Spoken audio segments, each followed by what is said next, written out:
Hey, what's up guys? 네, 안녕하세요. 피플의 문석기입니다. 오늘은 탄수화물에 대해서 말을 해볼게요. 여러분들이 다이어트를 하실 때 탄수화물은 다이어트의 적이다 라고 해서 탄수화물을 많이 안 드시는데, 제가 왜 탄수화물을 먹어야 되는지, 먹는다면 어떤 탄수화물을 먹어야 되는지에 대해서 알려드릴게요. 탄수화물은 포괄적인 개념이에요. 세부적으로 보자면 다당류, 즉 전분이 있고, 이당류, 자당, 젖당, 메가당, 이렇게 크게 세 가지로 나뉘고요. 단당류인 포도당과 과당으로 볼 수가 있어요. 여러분이 살찐다고 생각하시는 것 중에는 과당이랑 포도당처럼 흡수가 빠른 녀석을 먹었을 때 살이 찌는 거고, 전분같이 복합당으로 이루어진 녀석들은 소화 흡수가 느리기 때문에 혈당을 천천히 올려주어 다이어트와 근육 증가에 정말 도움이 되는 녀석들이에요. 여기에 추가로 식이섬유도 탄수화물군에 들어가지만, 사람 몸은 탄수화물을 소화할 수 있는 효소가 없어서 실질적으로 에너지를 발생시키지는 못해요.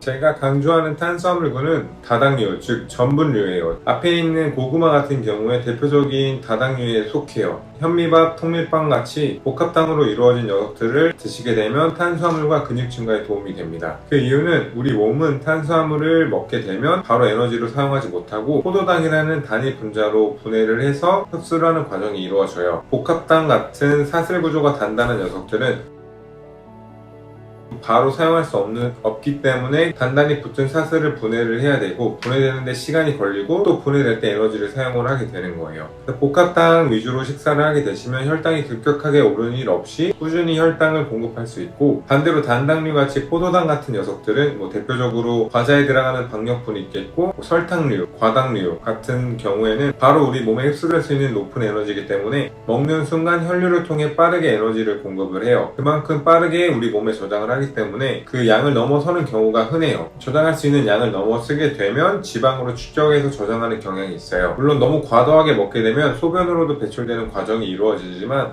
우리 몸은 축적하려는 경향이 있기 때문에 대부분 지방으로 빠르게 축적되기 때문에 탄수화물, 즉 단당류 위주로 많이 드셨을 때 빠르게 살이 찌는 거예요. 근데 여기서도 주의하실 게, 그러면 무조건 단당류가 나쁜 거 아니야 라고 생각하실 수 있지만, 탄수화물은 무조건 나쁘다기보다는 내가 언제 어떤 상황에서 어떤 목적을 갖고 먹는 게 중요해요. 단당류 중에 과당 같은 경우엔 제가 다른 영상에서도 소개해드렸듯이 아침 공복에 빠르게 탄수화물을 공급하기 위해서 사용할 수도 있고, 여러가지 혈당이 빠르게 떨어진 경우에 흡수가 빠른 탄수화물을 이용한다면 오히려 복합당보다 높은 퍼포먼스를 낼 수가 있어요. 뜻밖의 이득으로 복합당을 먹게 되면 복잡한 분자 사슬을 분해하기 위해 우리 몸은 또 에너지를 쓰게 되는 거예요. 그러면 단당류를 먹는 것보다 복합당을 먹었을 때 우리 몸은 그거를 소화하기 위해 더 많은 에너지를 쓰겠죠. 칼로리를 더 연소할 수 있는 뜻밖의 이득을 얻을 수 있고, 두 번째로 우리가 복합당 위주로 섭취를 하게 되면 고구마와 감자같이 전분류에 들어있는 성분들은 대부분 식이섬유를 풍부하게 갖고 있어서 우리가 포만감도 느끼고, 식이섬유가 탄수화물 흡수율을 낮추기 때문에 천천히 혈당을 올리는 효과를 가져갈 수 있어요. 또 곡물류에도 풍부한 복합당이 있지만 거기에도 똑같이 식이섬유가 높기 때문에 여러분들이 복합당 위주의 식사를 하게 되시면 자연스럽게 식이섬유도 많이 섭취하게 되면서 건강상 이점이 굉장히 많은 거예요. 그래서 어떤 분들이 복합당 위주의 식사를 하셔야 되냐면, 다이어트가 목적이신 분들도 항상 복합당 위주로 드셔야 되는 이유가 앞에서 설명드렸듯이 혈당을 천천히 올리기 때문에 급격한 혈당 증가로 우리가 지방으로 변환되는 확률이 굉장히 떨어지겠죠. 탄수화물 시기를 굉장히 줄이고 다이어트를 하는 경우가 있는데, 실제로 우리가 지방을 태우려면 탄수화물이 있어야 태울 수가 있어요. 마치 모닥불의 장작 역할을 하는 게 이런 탄수화물이 하는 역할인데, 운동은 말 그대로 불을 지피는 행위고, 장작이 이런 탄수화물이 있어야지 우리가 지방을 연소를 할 수가 있어요. 반대로 탄수화물을 아예 절제를 하신다면 실제로 탄수화물 역할을 하는 녀석을 단백질에서 가져와 장작 역할을 하기 때문에 근손실을 유발할 수 있으니까, 다이어트 하시는 분들도 항상 복합당 위주의 식단을 해주시는 게 정말 중요해요. 그리고 근육 증가를 원하시고 체중 증가를 원하시는 분들도 복합당 위주의 식사를 꼭 하셔야 되는데, 체중을 찌기 위해서는 우리 혈당을 유지하는 게 정말 중요해요. 몸에 혈당이 적다면 우리 몸은 단백질을 분해해 혈당을 만들기 때문에 꾸준히 혈당을 유지할 수 있는 복합당 위주의 식사를 해주시는 게 좋고, 가끔 보면 체중을 늘리고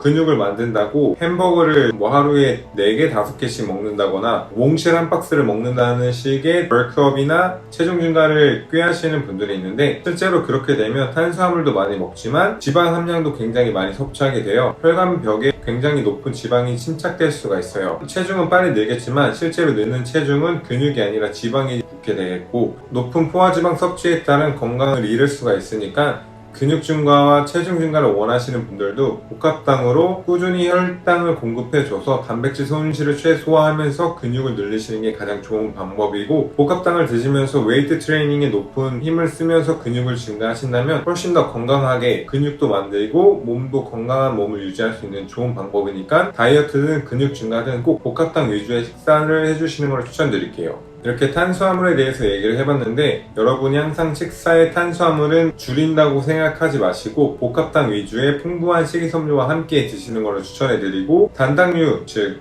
포도당 같은 녀석도 나쁘다고 생각하지 마시고 언제 어떻게 활용하느냐에 따라서 다르기 때문에 꼭 탄수화물을 같이 섭취해 주시는 걸 추천해드릴게요. 오늘 영상을 보시고 이해가 안 가시는 부분이 있으면 언제든지 댓글 달아주시면 제가 하나하나 읽어보고 답변을 드리도록 하겠습니다. 영상을 보고 도움이 되신 분들은 좋아요와 구독 부탁드리겠습니다.